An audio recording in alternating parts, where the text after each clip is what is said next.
Hey guys, I'm sorry it took a bit long for me to respond to all the allegations that were made from a 3-month relationship.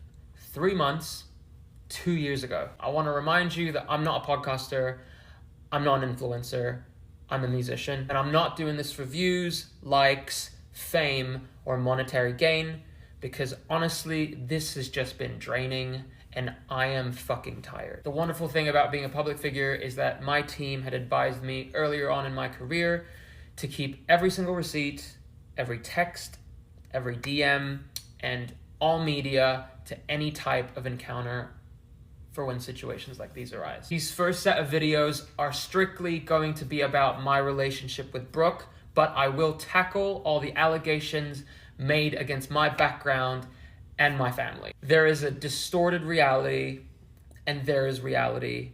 I am here to give you all the facts. Who did I date, not marry? Lie number one. My boyfriend, who I've been with for several months, like 6 months, you were with a guy and you just adapted his lifestyle. You didn't do anything for yourself fully. 5 or 6 months into our relationship, I found out. How long were you guys together for? Not even long. We were together 7 months. Brooke Schofield had a brief 3-month relationship over 2 years ago. To which I reply, why on earth would I want people to think I dated you longer than I did? I really don't know why, but for some reason you seem to be confused. We only dated for 3 months. Let me show you the receipts. We met at my show, just like she said, on May 13th. This was June 2nd. A conversation with our mutual friends at the time. He asked, have I asked her officially yet? I say, I haven't. June 2nd. And on the 7th of June, as you can see, is when we actually got together. And just to confirm that even more, I texted my best friend on the 9th of June, 2 days after we got together, saying, I have a girlfriend now, you should meet her. And she actually says on a podcast when we broke up. He performed at a festival that, in Vegas. So I had been vlogging the whole time. And then we broke up at the very end of the week. That festival was Life is Beautiful. I performed on September 18th, 2022. On the 20th September is the date we broke up. Here are the texts.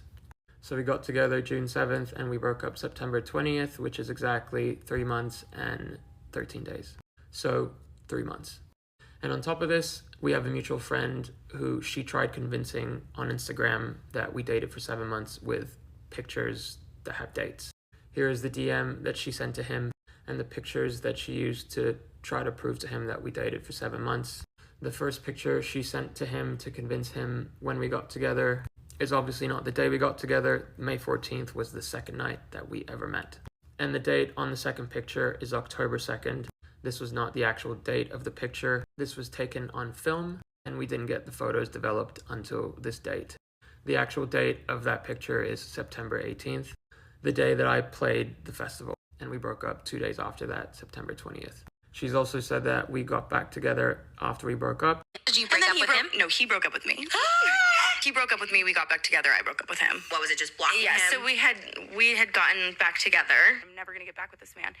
And then, of course, 2 weeks later, I'm delusional, and I'm I'm going to get back with this. We did not get back together after we broke up. We did see each other multiple times and still texted. This was a month after we broke up, October 21st, 2022, clearly stating that we were still broken up. This was the next month on 8th November, still showing that we did not get back together. And then this was the 24th of November, still showing that we did not get back together. And then this was on January, still showing that we did not get back together. And then February, again, showing that we did not get back together. Who did I date, not marry? Lie number two. So we are technically in a long-distance relationship, but we never separate. So we are never separating. And like I said, we spent every single second together. We literally went on our first date and never separated. So when you were with him every day, so it was just every day, in the watching studio. Him work every day. Yeah, actively. Wait, but you're together every day. How does that happen? For some reason, she has said that we were together every single second of every single day. That is not true. We weren't. I'm going to show you all the days that we saw each other from our first date to when we broke up. I looked through every single one of our texts and photos, and I've put all the days that we saw each other on a Google Calendar. Also, I can show you every text and photo of when we were together in person, but I cannot be asked to make a 12-minute video on this subject. Here is the first month from when we had our first date. I've labeled it B for every time we saw each other. Yellow is for when we saw each other either during the day or just at night, and red is for when we spent the night together. Our first date was on the 15th of May. So from the 15th of May to the 15th of June, we had spent a total of 15 days together out of 30 days. And on the second month, from the 15th of June to the 15th of July, we had spent 16 days together out of 30. In the third month, from the 15th of July to the 15th of August, we spent a total of 17 days together out of 30. And on the fourth month, from the 15th of August to the 20th of September, when we broke up, we spent 16 out of 35 days together. So from our first date to when we broke up, it was a total of 125 days. Out of 125 days, we spent 64 days together, which is essentially half. So we did not spend every single day together. And we did separate for more than half the time that we knew each other. She also said this in the same video. It was just every day, like in the watching studio. Him work every day. Yeah. This is also not true. She never came to the studio with me and watched me work. In fact, this was the one and only time she was at the studio with me. We were on a trip and I had to last minute cut vocals for the album. Another thing that she says constantly is that we lived together. Keep in mind, I live with this man. I was living with the man, but I was like living with. We did not live together, and you can see that plainly from the Google Calendar and the amount of days that we were together. But here is more proof of her stating that it's her apartment. Another one of her saying it's her apartment, and another one of her stating that she's moving into a new apartment. Well, I was living with this man. So imagine every morning he's like waking up and he didn't live here. So he moved into that apartment, my last apartment with me. Oh, like wow. we built all our furniture and like we would go back, like he lived in Vegas. So we would like, he was living with you here because he was at or he was like, he would stay with me here. Or sometimes he'd get like Airbnbs and stuff, but I would still stay with him. Like we were always together. So first she says that we lived together and then we didn't live together and I lived in Vegas. And then that we moved into an apartment together and built all our furniture. And then after that, she said that I lived in Vegas and that I would only stay with. I am very confused. And as far as us moving into an apartment together and building our furniture, that never happened. Here is a text clearly stating that we did not live together.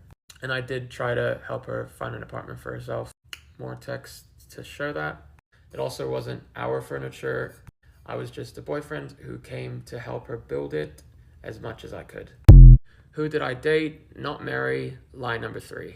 I remember one night he literally started hysterically sobbing because I said, as a joke, that Kid Rock was hot. This is not true, so let's get this story straight. This fight happened on the 20th of August. It was my best friend's birthday, and I was taking him and his wife out to dinner. And you can see here that I invited Brooke to dinner, and it was going to be the 4 of us. So we're at dinner. First of all, she did not say Kid Rock was hot. She said I would fuck the shit out of Kid Rock. It was just uncomfortable, and I was embarrassed in front of my friends, I feel like, as anyone would be. But now thinking back, maybe I wouldn't have cared. But in the moment, it was a bit uncomfortable. Here's proof of her saying I would fuck the shit out of Kid Rock. And here's more proof of her saying I would fuck the shit out of Kid Rock and not Kid Rock was hot. Okay, so we're sitting there. I'm a bit uncomfortable, but I don't bring it up at dinner because we're with my friends and I just wanted to have fun. I'm showing you this text just so you can see that the dates match. We got into a fight about it as soon as we got back into my Airbnb. By the way, when all this happened, I did not know who Kid Rock was nor what he looked like. So now we're back at my place. Also, there was no hysterical sobbing. I bring it up to her and I say, hey, that joke you made me feel really uncomfortable. As you can see in this text, that is what I said, and I said it in a very calm, clear, and I didn't approach this angry or mad at all, as you can see in this text. But of course, it turns into a blowout fight, just like every other fight we had. This fight lasted 2 days, by the way. This was my text to her. And then this was her response back. And then I responded to that paragraph with this paragraph. And the paragraph continues. And then lastly, she responds back with her own paragraph. So if you paused and read the paragraphs, you would know what actually happened that night. It wasn't Kid Rock was hot, nor was I crying about that. Also, this was the second time that she met my best friends. I'd like to think that it would make anyone uncomfortable at dinner with friends. Obviously, I know it was a joke, and thinking about it now, maybe I wouldn't have been uncomfortable now. I don't know. But at the end of the day, I approached it in a very healthy and calm way. Who did I date, not marry? Lie number 4. Okay, part 3, who the fuck did I marry? All right, so after the club, he and I went alone to a little diner in LA called Mel's Diner. It's 24 hours. You can go after the club, get fries, shakes, whatever. And he and I order literally every single thing on the menu, and we sit there for like 4 hours and just talk. May 13th was the first night that we met, the night that she was talking about. We were still at the club at 1:51. It was about to close. I took a video of her at 2:55. So we were there around 2:20, 2:30 a.m. This is my Uber ride receipt, 13th of May. It's going to scroll down, 3:08 a.m. That is the address of Mel's Diner, taking me back to where I lived. So if we do the math, it's not 4 hours. We were there for an hour. So I'm at the one hotel, one of the most beautiful hotels in all of Los Angeles. Okay, it's like several $1,000s a night for like the night. No, it wasn't a couple $1,000s a night. A very nice embellishment to make it seem extravagant. It was $600 a night. Buying me things, doing everything. Oh, anything good? I mean, trips and just like stuff like that. We were going on like the dumb, like craziest vacations and like stuff just because he was like trying to keep up with this imaginary like persona he made. But I'm not sure who is creating the persona here because there were no crazy vacations, nor did I buy her things. We actually only went on 3 little trips. The first one was Joshua Tree. The second was a hotel in Laguna Beach. And the third was in a hotel in San Diego. All 3 places were an hour from where we lived. It's really not that crazy. me and all like it's 7 people to like Nobu and pay for every like it, I'm like, what you the just don't have fuck? it like that. Again, another embellishment not needed. There were only 4 of us, not 7. This was the night she was talking about. It was my best friend's birthday. I was taking him and his wife out for dinner. This was the text I sent Brooke that night saying, I'll get a table for 4 tonight in case you want to come at 9:45. Here's another screenshot to confirm that it was Nobu on the 20th of August. Who did I date? Not marry. Line number 5.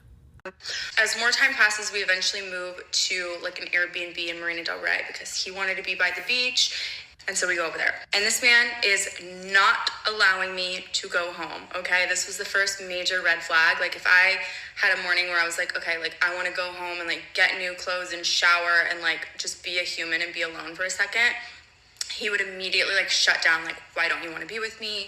Why would you want to go home? Can I come with you? Like just very strange. And I did not like that, okay? I don't get to leave, remember?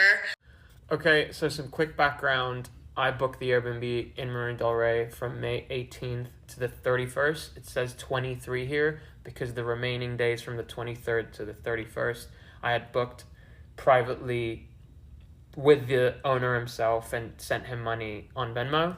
Here were the texts that I had with him. And here's the Venmo transaction where I sent him the money for all the remaining days. The first thing that she says is that we moved to Marina del Rey. We didn't move to Marina del Rey. She went back to her apartment after the one hotel, and I moved myself to Marina del Rey. I checked into the Marina del Rey Airbnb by myself on the 18th of May. This was our conversation, and she sent me a pic of the dinner that she made. And the next part, she says, I didn't let her leave. I have no idea why she would say this. This is a complete lie. She left multiple times without me stressing. But I'm going to show you every day in Marina del Rey from the 18th of May to the 31st of May. The next time I saw her was the 19th of May and she ended up sleeping over. She then left on the 20th of May as you can see in this text, and I didn't see her for the whole day and night. And then these are texts from the 21st of May, where we went to dinner and then ended up seeing some friends, and then she slept over on the 21st. She then left on the 22nd. Just more texts to prove that we did not see each other on the 22nd.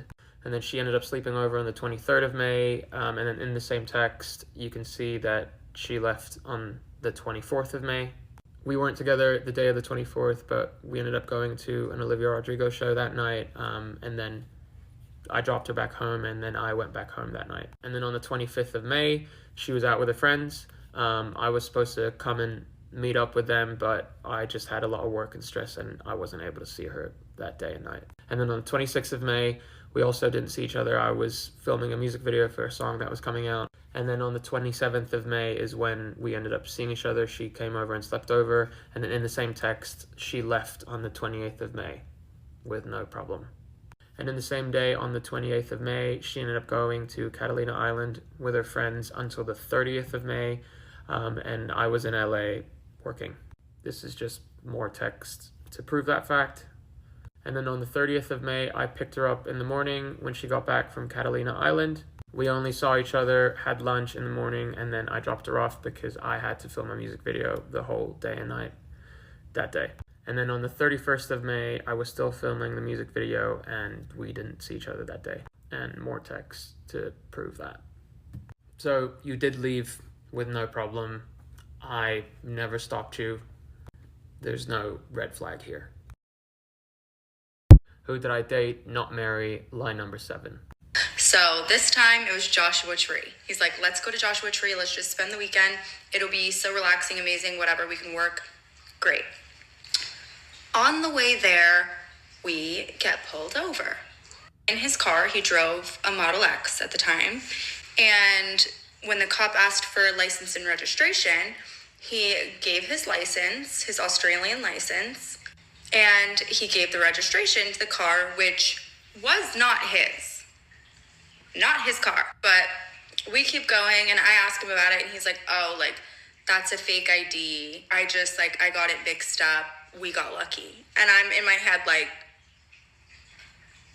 that doesn't happen, but whatever. Also, who has a fake ID to appear younger? She's right. None of this happened.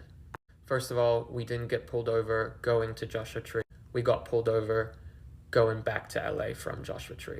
Here's the text on 6th June, the day we left Joshua Tree. I said thank you for driving the rest of the way back, because after being pulled over, I couldn't drive the rest of the way. Second of all, I did not give a fake Australian license. I actually didn't give any license. I had told the cop that I left my license and ID at home, and he ended up giving me a ticket for it. And in the state of California, as you can see here, if I gave a fake license like she said, we would have not been able to continue on our trip and would have to go to the station. And in regards to the car was registered to my friend. I don't understand what the big deal is. Who did I date? Not marry. Lie number 8. When the cop asked for license and registration, he gave his license, and then the cop is like reciting his information back to him, and he says, you were born in 1999. And I am under the impression that my boyfriend is a year younger than me, okay? And this would make him like 4 years younger than me. I understood the age thing a little bit just because I don't think I would have dated somebody if I knew they were 22. Yeah, I had to find that out on my own. I never told you. No. He actually went on the Zach Sang show, and that's how it all... Oh. I read the comments on the Zach Sang show, and that's when people were like, first of all, he's 20. When we got pulled over in Joshua Tree, that was June 6th, and the podcast that I did was on July 25. Clearly, she says 2 different stories about how she found out about my age. Which one is it? Another contradiction. Who did I date? Not marry. Lie number 9. And one thing about Clinton is he loved to go on a trip, all right? He wanted to get me as far away from everybody else as possible. I had seen my friends in 6 months. Like, it was crazy. It was... First of all, if you watch the video on lie number 2, you would know that out of 125 days, we only saw each other 64 days, and the rest of the 60 days were completely up to her on whether or not she wanted to see her friends. I did not isolate her, nor am I responsible for what she does on those days when she didn't see me. Here are texts to show that I very much encouraged her and was happy that she was going to hang with friends. Here's one text. Here's another text. I'm on my way home right now. I'm gonna get ready really quick and go meet a couple of my guy friends for drinks because I haven't seen them in a long time. Another text.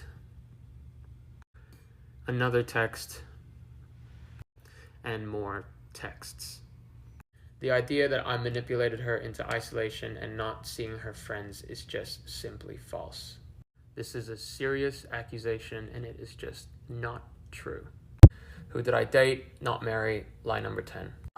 I feared for his mental health, okay? I didn't want anything to do with that because I couldn't do it in good conscience. I have been very adamant about like not wanting to talk about that online, like at all. You'll never want something to come out that could ruin your whole like career. Yeah. Like, and I still loved him. I had a good relationship with him. Like, he was a good boyfriend. Which when that whole thing first happened, I like was hesitant to talk about it online because I was like so scared and I just like felt bad for him. I feared for his mental health. No, she did not care about my mental health, which is totally fine. Just don't lie about it. Her only concern was threatening and manipulating me a month after our relationship in October. This was completely premeditated, and I will show you proof right now. This is the first text.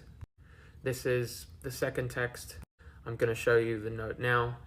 This is the list that she made and sent to me, things I could do to Clinton that wouldn't be half as bad as what he did to me on October 31st, 2022, a month after we broke up. And you can see that she's completed a lot of the stuff on the list, even though she keeps on saying she's concerned for my mental health. Also, keep in mind that in the last 2 years, she's been on 30 different podcasts and more talking about the same shit. This is another text that shows it. This was also in October. And then another text stating the same thing. And then a tweet on January 18, 2023. I don't think she was very much concerned with my mental health. Who did I date? Not marry. Lie number 11.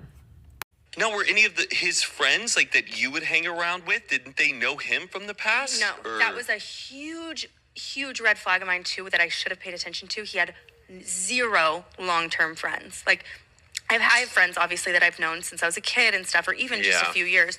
Nobody in his life knew him for longer than a year. I'm very confused about this. She's met a handful of my friends that I've known for a year and longer. And had our relationship lasted longer than 3 months, she would have met more. This picture was taken the second night that we met. There are 3 people behind her who she met that I have known for over 3 years. We even went to one of my best friend's weddings, who I've known for 6 years. And to cap it all off, she was at my album release party where she met a lot of my friends. Who did I date? Not marry. Lie number 12. And just like he said I love you like 3 days after we met. No, this did not happen. We met on May 13th. This conversation was on the 11th of June. This was the first time she jokingly said, I love you, a whole month after we met. More texts to prove that. And then on the 15th of June, a whole month after we met, we said, love you. And then on top of that, she said, I love you first. Who did I date? Not marry. Lie number 13. Doing this in the most humble way possible, truly. Like, I really, truly do. Canceled amasses more listeners in one singular week than Clinton Kane has in an entire year. I'm sorry. She has stated that they get more listeners in a week than I get in a year, but I'm going to give them a month instead of a week. For the month of April 2024, they had 8.4 million listeners. And in 1 year, for just one of my songs, only on Spotify, I had 84 million. And on top of that, this was last year on Spotify alone, where I only released 4 songs. Who did I date? Not marry. Lie number 14. Treating underlying mental health conditions is very important because had I known what was wrong with me, I would have never gone near that man to begin with. But you did know. My first got diagnosed BPD, I was literally like, I'm like, that is not true. What year was it? Do you remember when you found out? I think I was like 17 or 18. Oh, you were young. What are you diagnosed with? I have borderline personality and then just depression and anxiety, but... Is it a personality disorder? Yeah. Is it borderline? Yeah. And then how do you correct it, or how do you deal with it? I don't know that I do. You haven't done it yet? No. Like, how you regulate? Well, I don't regulate. At the time I was like not medicated, not taking anything for like any of my little mental situations. So when I moved to California, I didn't have like, or couldn't transfer my prescription or whatever. I just never went. As someone who's been diagnosed with major anxiety and panic disorder, mental health is no fucking joke. Who did I date, not marry? Lie number 15. He weaponized the BPD thing so much. He was very much like, well, you're overreacting, and like obviously you do that. That's why. Like, is this one of your episodes right now? Yeah. And it makes me like apprehensive to even tell. No, I did not weaponize anything. Here are screenshots clearly stating that I had no idea BPD was even a factor throughout our 3-month relationship. I only found out after we broke up.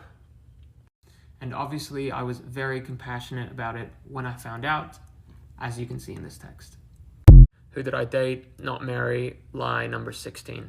He must also speak another language that he never told me about. So how scary is that? How scary is it for someone to be bilingual? I don't understand why this would be scary. And second, we dated for 3 months. Would anyone know everything about someone in 3 months? Who did I date, not marry? Lie number 17. All of these girls like had no idea who I was. I'm like, oh my God. Did he not post you on socials? Did you post him, or you guys private that way? He demanded that I post him because he wanted to make sure everyone knew I had a boyfriend. Oh, how weird. No, I never demanded to be posted, and I will show you text to prove that. This text shows that the fact she had to ask me to be posted shows that I didn't demand to be posted. Here's another text that shows that I genuinely did not care.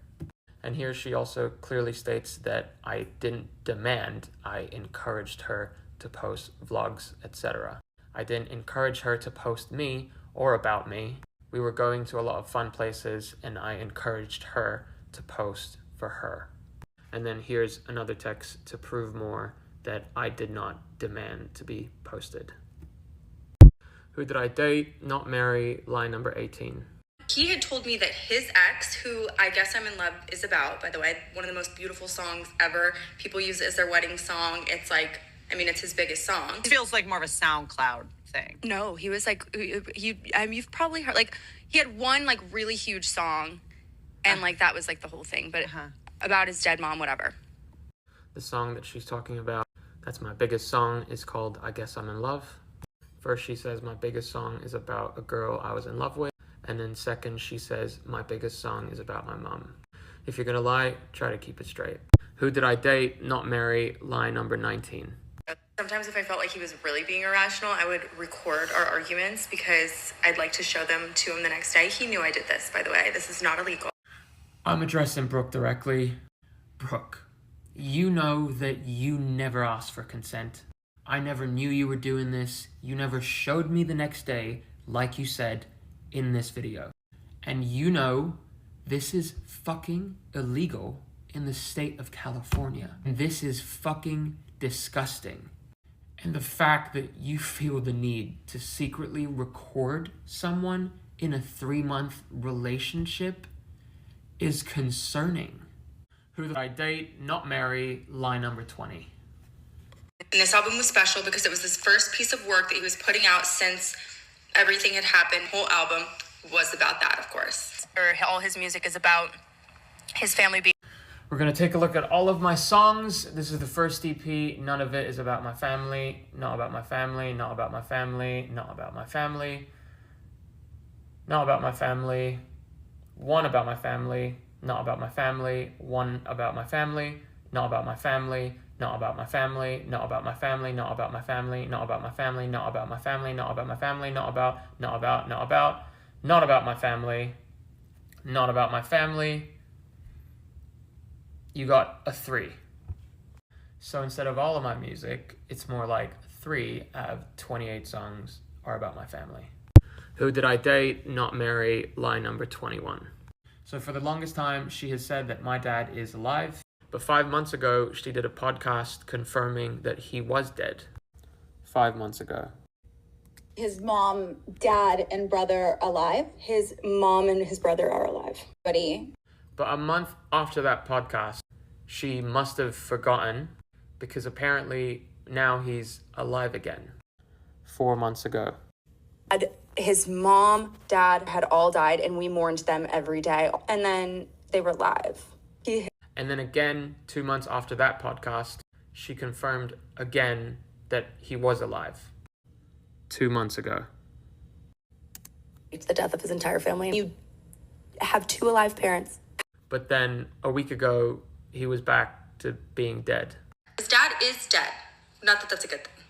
So first you say that he was dead 5 months ago, and then 4 months ago you said that he was alive, and then 2 months ago you again said he was alive, but then a week ago he's suddenly dead again. It sounds like you just say whatever you want to say and whatever is convenient. And for the record, he is dead. Who did I date, not marry, lie number 22. I would go out with my friends. Like, I remember one night I was at dinner with Tana, and he's blowing me up, like literally sending me novels about how he drank an entire fifth of vodka. He's going to drive.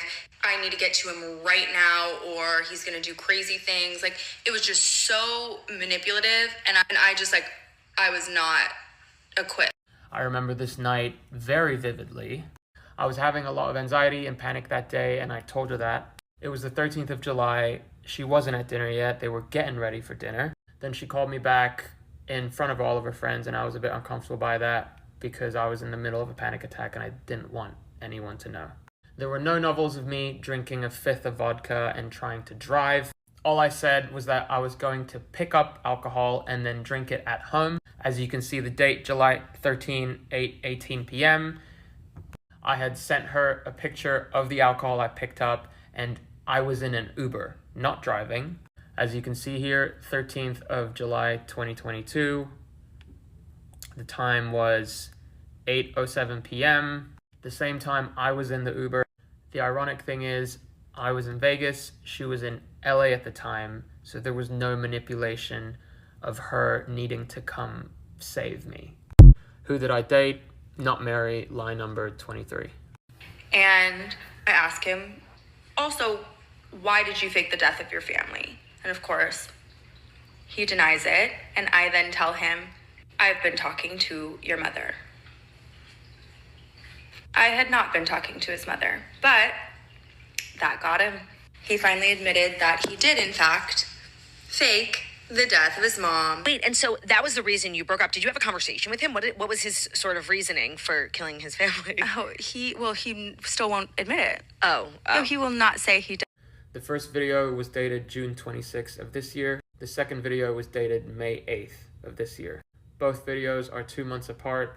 So on May 2024, you said that I never admitted it. And then on June 2024, you said that I did, even though we haven't spoken in a very long time.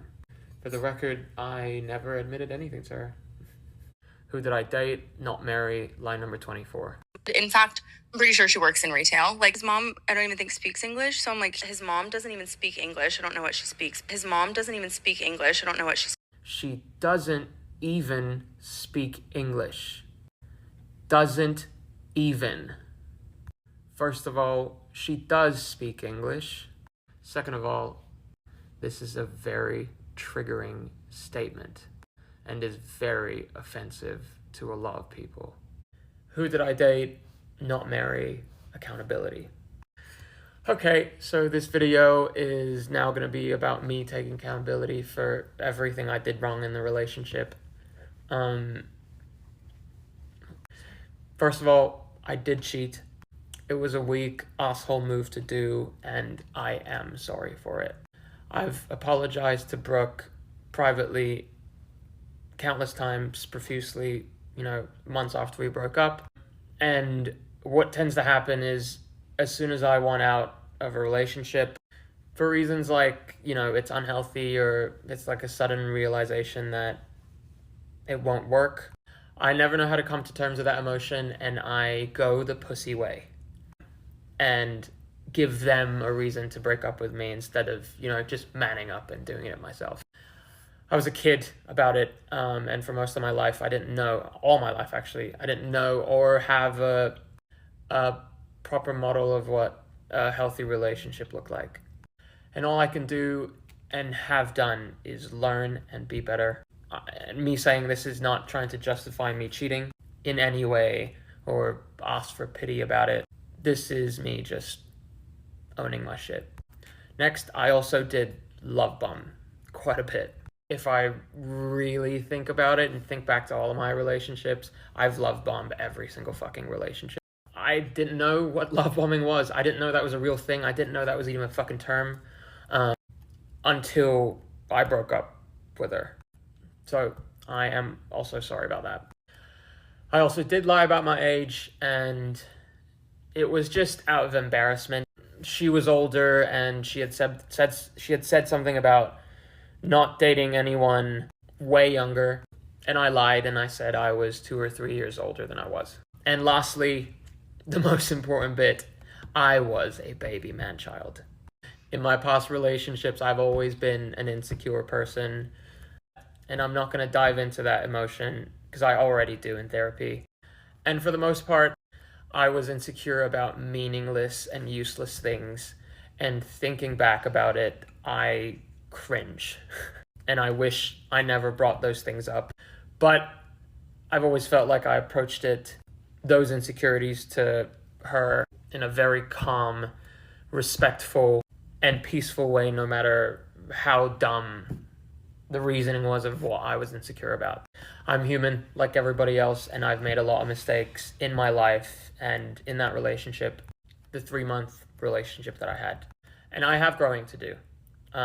But this video is just me owning 50% of the relationship. I have shown every single receipt to show the lies that were made up. And I've admitted my wrongdoings, and that concludes my 50% of the relationship. So now I just hope to end my attachment to this relationship, and I just want to move forward.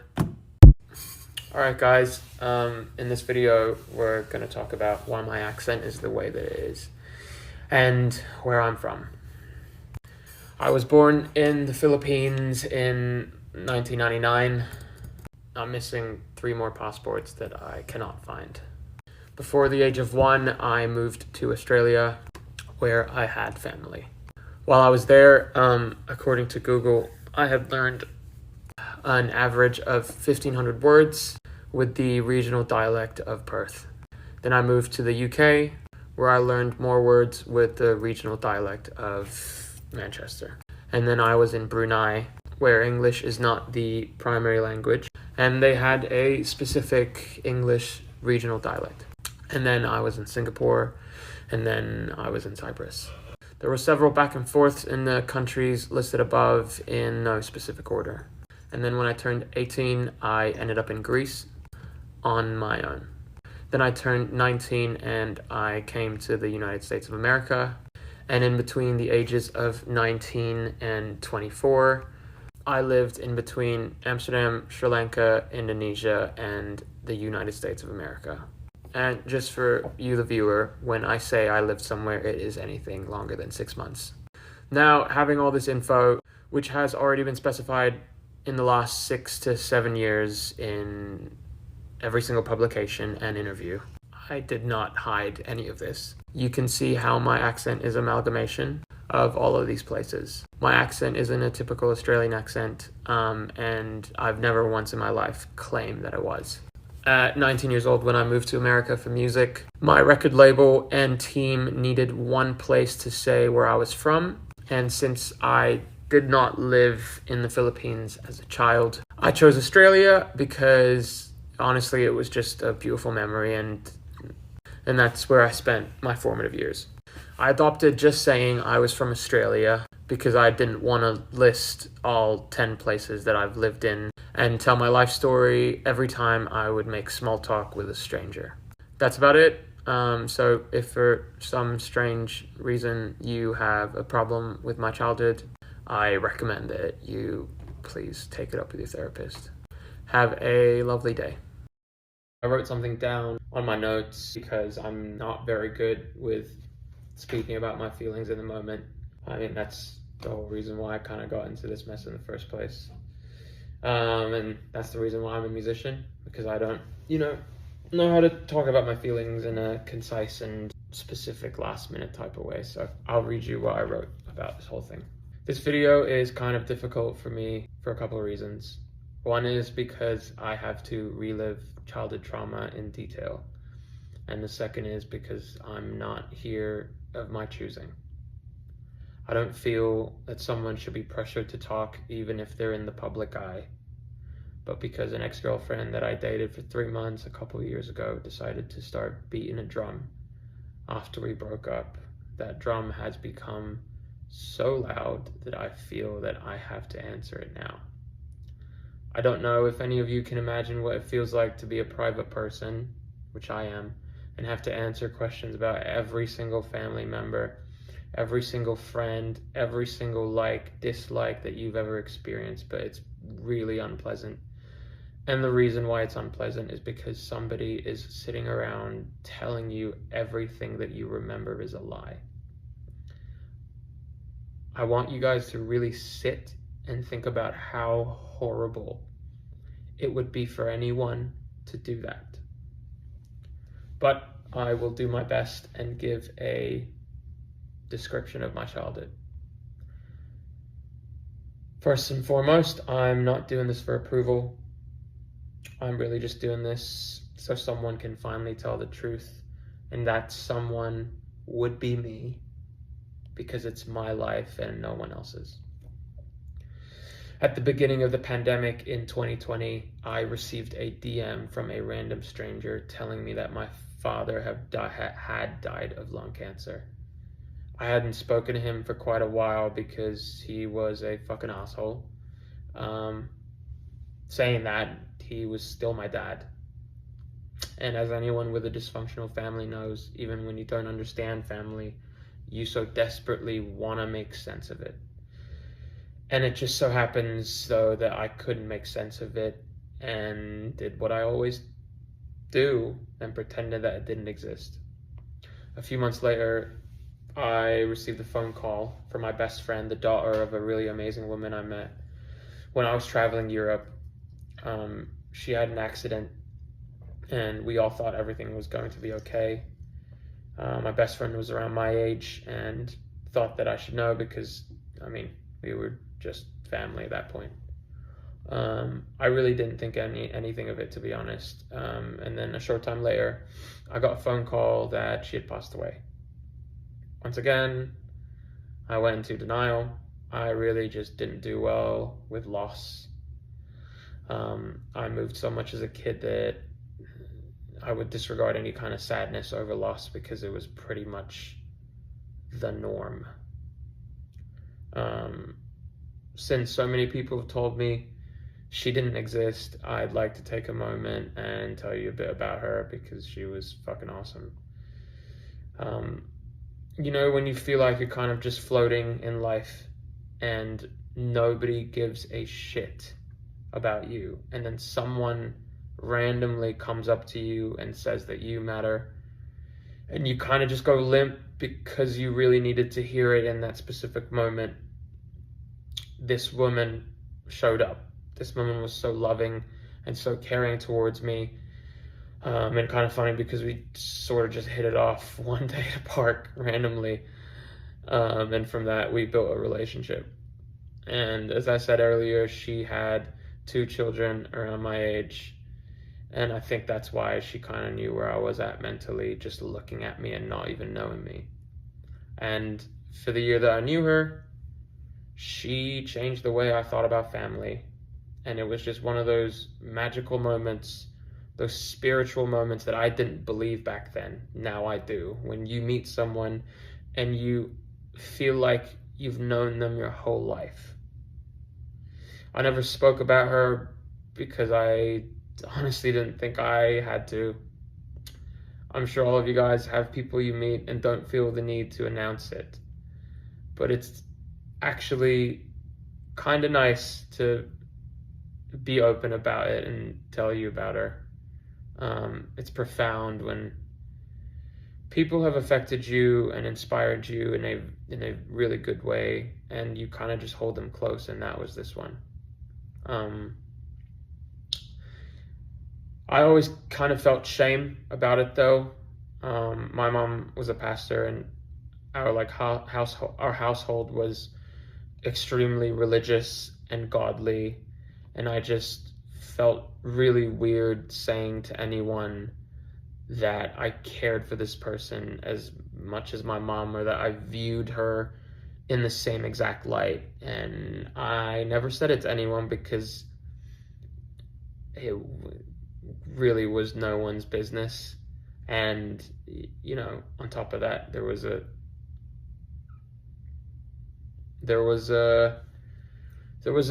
belief in my heart that no one would get it or understand. And when people would ask, like, why are you so upset, or who passed away, I just started telling them that it was my mom.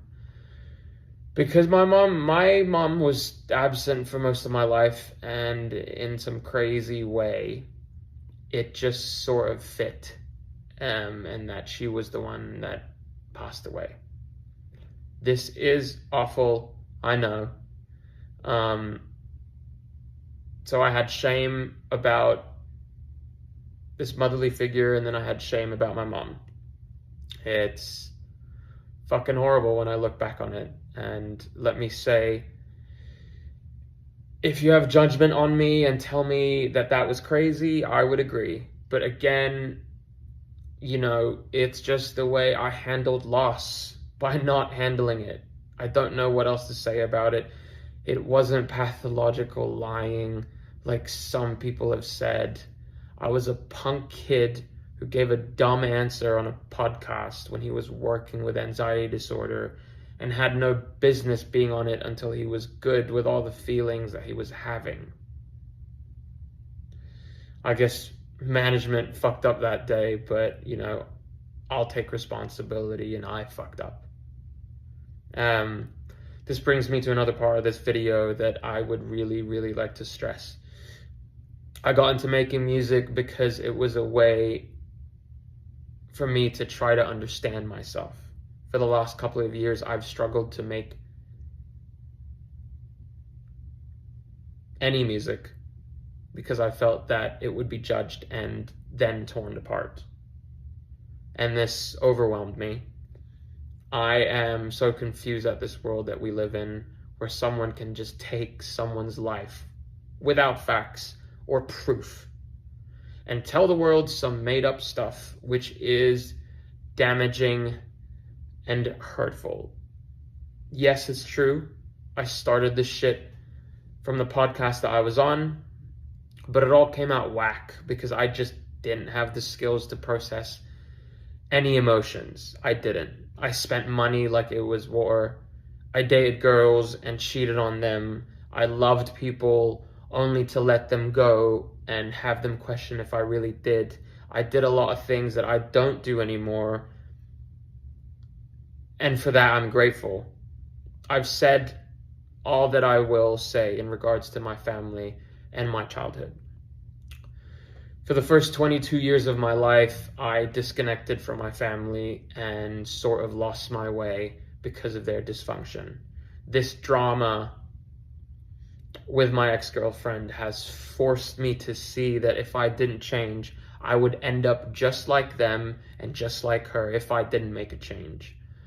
So as you can see, I've never once said a bad word about my ex-girlfriend. I have since apologized to my family for my behavior and have tried to mourn my dad and a mom to me.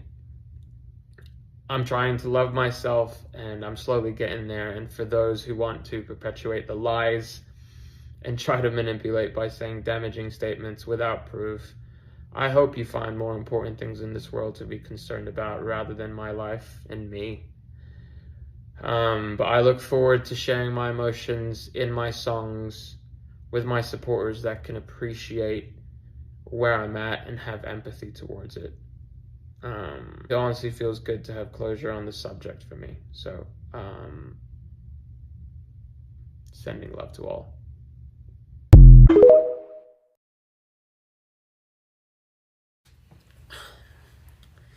Just a reminder, I'm a musician, and I personally have a hard time with talking about my feelings in the moment. So I've written something down as far as my mental health goes in the past 2 years.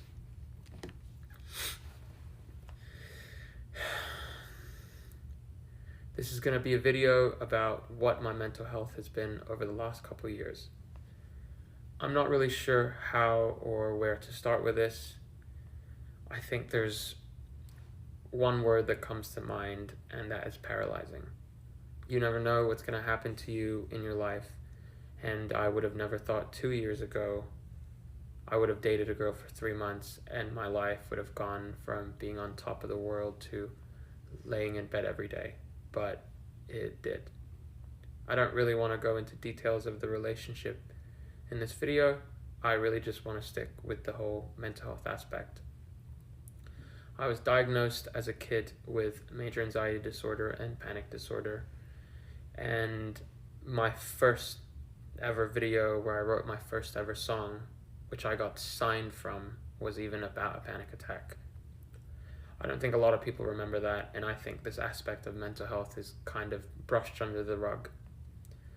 While I've been going through this, you can notice by my postings on social media, Instagram, TikTok, everything, that there were long gaps where nothing was posted. The reason that occurred wasn't because I wanted to go away. It was because I was unable to function during the day and night. There were so many podcasts and so many negative comments coming from every direction that anyone who did not have access to therapy 4 to 5 days a week would have probably done away with themselves. The severity of how low I was is really actually hard for me to describe. Have any of you been in a place where the furthest that you're able to walk is from the couch to the bed and back? If you answered yes to this, then you understand. It was hard for me to think, breathe, eat, or even speak at times. People had given up on reaching out to me because I was just never available. I don't mean unavailable as in I'm talking on the other line. I was quite literally mentally unavailable. I debated ending a lot of things, but I never debated ending music. Those words probably piss some people off, and I hope they do. I will never stop music. I was so lucky I had a therapist, a friend, and my religion, which prevented me from giving up and honestly bluffing myself. The attempts to strip my memories from me and accuse me of a fabricated childhood is not only abuse, but just demented. I understand not caring for someone or even the idea of dreaming about their demise. But the idea that someone would attempt to destroy another person for any reason is beyond my comprehension. Through intensive therapy over the last 2 years, but even regular therapy for the years before that, I've learned that you really just have to believe in yourself and ask for forgiveness when necessary. Suffering is built into this life, and every time I get depressed, worried, anxious, frustrated, angry, or overwhelmed, I remember what I have made it through. I don't wish ill will upon anyone, but I do hope that people remember that you never know the shoes someone has walked in. This goes for relationships several years long, but especially 3 months. Once someone poisons your thoughts and your memories, they win by removing any joy you may have had growing up. but I'm happy to report that I still have joy. So moving forward, I will dedicate time and my money towards mental health, but especially cyberbullying. If you are out there suffering, please reach out for help. You matter. And to all those people who stand beside me, thank you for your patience while I have grown.